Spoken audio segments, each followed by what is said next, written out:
দুপুরের খাবার নিয়ে বসে গেছি। অনেকদিন পরে মেয়ের জন্য গাজর সেদ্ধ দিয়েছি। মেনু কি আছে সেটা দেখিয়ে দিই। এটা রাতের তরকারি, আলু কুমড়ো ছোলার ডাল দিয়ে বানাই। সেই কুমড়ো এনেছিলাম, সেই কুমড়ো অর্ধই শেষ রজনী। যে মুসুরির ডাল পেঁয়াজ দিয়ে বানিয়েছি, নোটে শাক, আলু পটলের খোসা বাটা, উচ্ছে আলুর চোখা, আর এই যে পটলের পুর। পটলের পুরটা আমি আর মেয়ে খাবো। উচ্ছে আলু চোখাটা বানাতে হলেও বুড়ো খোকা আমাদের বাড়িতে একটা আছে, তো তিনি পটল খাবেন না। পটল খেলে ওনার শরীর খারাপ করে, তাই জন্য খাই না। পটল তোলার কথা বলি। পটল তোলার কথা? তাহলে আমাদের তো অনেকবার পটল তুলে যাওয়া উচিত ছিল। ওদের হয় না।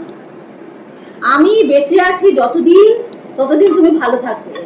আমি যে একটু করে উপরে উঠে যাবো না, তারপরে তোমার দশা কি হয় আমি সেটাকে দেখবো। কে তোমার জন্য আলাদা করে এই খোসা বাটা, তার চোখা কে করাবে দেখবো। মা যে পটল তুলবে তখন আর পটলটা দেয় না, খায় না বলে এটা বানিয়ে দিচ্ছি, ও খায় না বলে ওটা বানিয়ে দিচ্ছি। চলো খাওয়াটা শুরু করে, এটা আমাদের রোজ থাকবে। খাওয়া